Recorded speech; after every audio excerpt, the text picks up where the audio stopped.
I live alone, but I wasn't alone. Because even if I'm alone in the house, people would come like 1, 2, 3. You know, they go to work, they come visit me before they go to work, they come visit me after work. At one point, I had one lady like living here with me, you know, because she said, I'm not going to leave you by yourself.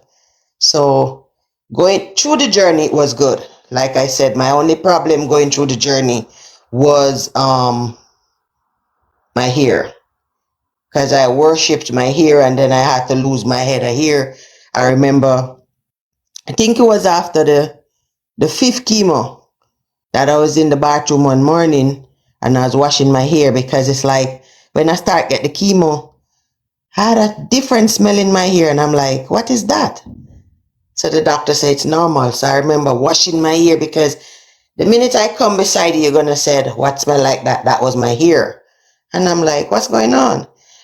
I was so ashamed that I used to wrap it up to go to work because the smell was so high from my hair. And I'm like, what's going on? And then I tell the oncologist, he said natural. So one morning I wash it, I shampoo it, and when I put the conditioner in it and comb it, I hear blap when I look. The whole hair is gone. And I'm like, Jesus. My friend was here and I shout out and she said, what is it? I said, my hair, my hair. She said, the oncologist had told her that her hair was going. But I just, until now, it's like I don't get over my hair. Because I had a head of hair. And it's like it's been a year and 3 months and this is all I have. And I'm like, is it ever gonna grow back? And I can't understand why. I even went to the dermatologist. I said, something wrong why my hair cannot grow back? She said, if your immune system is low, your hair will never grow. And I have a low immune system from the chemo. I remember the chemo break down your immune system, you know. So because my immune system is not where it's supposed to be, the hair is not growing like it is supposed to grow. Yeah. That's the same thing I have with my hair, because now it seems that maybe the texture is coming back, but I've never gotten the old texture that I had. And Dollar Bean says No. it's okay, it's gonna grow back with time. Yeah, Dollar Beans is also a pink sister. She also just finished her cancer treatment. I think 2 months ago. Mm-hmm. She's right here. She's here in Dallas. So Yeah. yeah, chemotherapy goes and it changes our genes. It changes Yes. genes to, Yes. something Yes. else that Because it's not the there way was it was. another thing that I noticed when you're going through the chemo. Yeah. Your fingernails and your toenail is as black as. One day I remember I was at work and I was feeding the patient and the lady was like, did you wash your hands this morning? I'm like, Lord of mercy. I put the tray beside the bed and I went downstairs and I tell my manager, she said, don't go back to that patient. So ever since then, when I go to work, I'm always wearing gloves. Yes, because remember, we use gloves, but I personally use it more than it was supposed to because I was trying to hide my flaws, you know? Because they were dark at like, midnight. And that day when the lady said that to me, I was so ashamed because it's like, I don't want to tell her what I'm going through. She was like, hey, Kerry, did you wash your hands this morning? I'm like, excuse me, I'll be right back. Water drop out of my eye and me walk down the stairs and I said to my boss, I said, can I not feed this lady this morning? So I remember one of the nurse said to me, let me tell you something. I know you don't want to wear the gloves, but just wear the gloves as a disguise. At one point, I didn't even want to go to work. But then I just, brave up and go. Because I had to tell the people that I work with what was going on because I had to leave work full time and start working part time. And everybody was like, what is going on? I said, I have a situation where I cannot come full time anymore. I am back to work full time now, but I have to still explain what happened to my head here and all of that. And I'm like, I cut it off. For those that don't know, I tell them I cut it off. Why would you cut your hair? My choice. My choice. That's the part of it that I didn't like too. I don't like explain myself to people. If I tell you, I tell you. If I don't tell you, so be it. I just don't like the question. Don't ask me anything. I'm already in fear and stress with this thing. Don't ask me anything. If I feel like tell you, I'll tell you. So I just try not to talk about it. I don't endorse it because, like I said to you, I don't tell myself I have cancer. I live like I don't know it.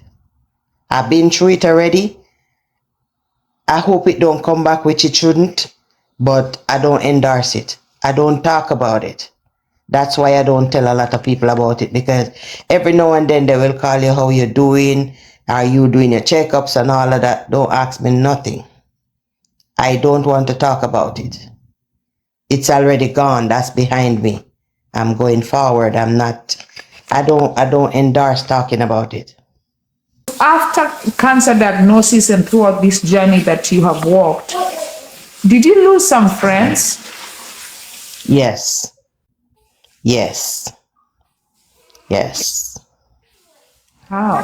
One friend tell me, I didn't hear from her, and I called her and I said, you didn't call me. She said, I can't be bothered with you. You're sick. I'm like, okay. Did she say that? And I just left her. Okay. My cancer was 2022. 2023, she called me and she said, did you hear my situation? I'm like, no, I'm not looking for your situation. I said, what's going on? I have diabetes. I said, is there anything you want me to do for you? She says she's not happy. When she's supposed to go to the doctor, she don't feel like it. I said, when is your doctor appointment? Call me, I'll take you there. Yeah. You could bother with me, but I can bother with you. Once she get that diagnosis, she was so depressed, and I said to her, I would rather deal with diabetes than cancer, because you don't go through the treatment you go to for diabetes like you go to for cancer. So I would rather deal with diabetes than deal with cancer. And she happened to tell me she was sorry because when she was telling her sister was like, you shouldn't have said that to her. But the fact is, like, we were so close that you wouldn't see one without the other, and I was going through the cancer. So it's like she lose her friend, you know? So she was very mad with me because she was like, oh, because they steal the car, you worry about it till you end up with cancer. I'm like, that's how you look at it? I don't look at it like that. That's my hard-earned money. They didn't steal the car while I was paying for the car. They stole the car after I finished paying for the car. That hit me very hard, Diana. Because I didn't even have money to get a second car, but because the car was fully comprehensive, the insurance paid for it. And I had to wait for a while. I had to go back to taking bus, doing, things that I didn't do. When it's not bus, it's a taxi when I had my own car. She had a car, but because I had cancer, she would never carry me to any of my appointments. I had to take Uber, or other friends would take me. Until I get the money from the insurance, I was able to buy a car. But the minute she was diagnosed with diabetes, she called me, did you hear what happened to me? I said, no. She's scared to go to the doctor. I said, whenever you have to go to the doctor, I will take off work and take you. And she worried so much that she lost so much weight. And I'm like, what are you doing to yourself? People would say, you have cancer, you are not supposed to go certain places. I go anywhere. Anywhere I feel like, I get up and I go. Yeah. Even in the hospital, some people would say, oh, you're not supposed to go in the hospital because there's too much infection in the hospital. I'm like, I'm not going for infection. I'm taking the patient to the hospital. I'm not going for infection. Because one thing with me, I care for me. If I can care for you, I'm going to care for me more. So when we have to take the patient to the doctors or the hospital, my friends would like, you don't need to go. I said, if my name on the paper to go, I will have to go. But remember, I say I don't have cancer. Don't have cancer. I never tell anybody I have cancer. The doctor said I have cancer. Yeah. I never accept it because I never want to have it. Yeah. But because the doctor said it and you got to go through the situation, you have to go through the situation. Guys, you've had it happens. You will Yeah. lose friends. You will lose friends. It will But seem I so. gain more than I lose. I gain more than I lose. Yes, I gain more than I lose. yes. Because while going through the cancer, and I gain a lot of important friends. And when I say important friends, I got a lot of doctor, a lot of nurse, a lot of every medical people. I have all of those friends. So if you lose one local for 10 eye friend, it's okay. It's okay. Don't Yep. don't cry. Don't cry over losing one or two. No. Mm-mm. Yeah. Like I said, I remember the only time I cried during the cancer was when I lost my hair. While I was going through the radiation, I was badly burned. And I didn't let it bother me because I remember when the doctor said, this too shall pass. He said, you have gone through the worst, which was the chemo. The surgery was like, I go to surgery today and I go to work tomorrow. I go to chemo, I go to radiation this morning. I get up and I go to work because I work close to where I get the chemo. And I go to work for 7 o'clock, and by 12:30 I go to get my radiation and back to work, and I leave work at 7 and come home. So it's not like I was out on anything. I was working and doing what I have to do. But like when you were going through the chemo and you were nauseous and all of that, that was a little knockdown, but I still pushed because the doctor said, never lay in the bed. Get up and do what you have to do. And I have people that was it was 19 of us doing the chemo at the same time. And I still have two ladies that they're still sick from the chemo. They don't get over the chemo yet. Yeah. It hurts. Like me, it helps me. Yeah. Left me with irritable bowel syndrome, IBS. So I can't take garlic. Me too. I'm always constipated, like I have to always take a stool softener. I have to always take a stool softener. That's me. That's me. Yeah. So This guys, minute I'll go and I go free, and the next minute is like I have to force myself to go. That was like when I was taking the chemo. The doctor used to give me a bottle of Senna that I used to have to take like 2 every night to flush my system, and drink a lot of water to flush my system out. Yep. oh man, I have enjoyed this session, guys. If I have to go back through it again, I wish I wouldn't. If I knew what I knew then, I wouldn't lose my hair. I wouldn't lose my hair after talking to people that gone through it. I wouldn't lose my hair, but it was new to me, and I was trying to be like a trooper because I was trying to be tough because I said, I'm going to fight this. Because I remember when I go to the doctor, he said, when some people get the diagnosis, that's when they kill themselves. Yeah. You say you can choose to fight it or let it fight you. And I'm like, I have a son and I have 3 grandkids that I want to see past the worst. I'm going to fight this thing. Yeah. So I'm always pushing. I never let it get me down. But when I'm by myself, I'm going to tell you, if I ever by myself while going through the chemo, I'm going to cry myself out. But somebody's always with me. If I get up this morning and I see 11 o'clock come and nobody come to see me, 1 minute after 11, somebody's knocking on the door. There's never a day while going through that 16 round of chemo that somebody's never with me. I always have somebody. I have a church sister and a church brother. They come like every day to make sure that I'm okay. That's good.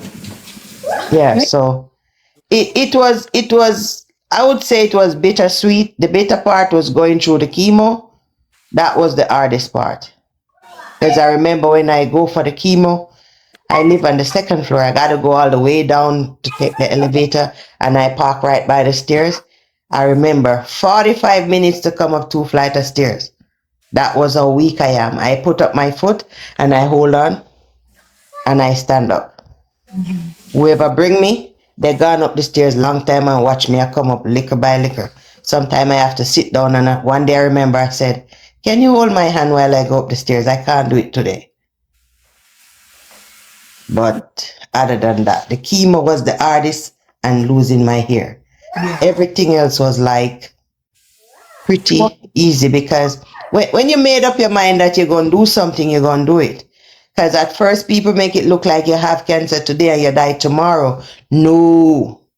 yeah. Because I talked to my oncologist and I talked to my doctor.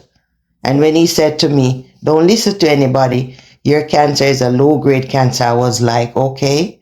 Because I'm like, everybody was like, "You have cancer and you're not on any maintenance pill."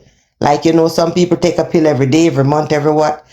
And I asked and I said, no, because it was like hormone pill. When they give them pill, it's like for hormone. He said, no, your cancer caused from your hormone, so you don't need hormone pill. Yeah, so that was that. And I'm up and running.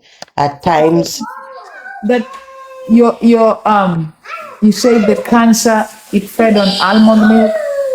mhm, if I have too much hormone, I would still have cancer. So they couldn't give me like a pill to continue to take after the cancer, because that would be a hormone pill. Wow. And Yeah. how did they know that it was almond milk? The hormone pill? Oh, so No, they. hormone. My cancer was because of my hormone imbalance. Oh, okay, Yeah. okay. Yes. Yeah. Was it So estrogen? that is why I couldn't be on like a pill, like Oh, from like yeah, I couldn't be on a pill. Yeah. yes, yes, yes. Oh, okay, okay. Yeah, I understand. Because every 3 months I have to go do a hormone test too. Yeah. But everybody, it surprised everybody that I'm not on any medication. Yeah. And when I tell them that the doctor said mine was a low grade cancer, they was like, they never heard of that. Well, I said, well, that's what the doctor said. I had to get a paper from the doctor one time to show my job because they couldn't believe I wasn't on any pills because I work at a facility. And they were like, even the doctors there was like, "Why are you not on any medication?" So I had to get a paper from my oncologist to show them. Because they didn't believe me. Because they think I had medication and not taking them. I'm like, no, I hadn't got no medication.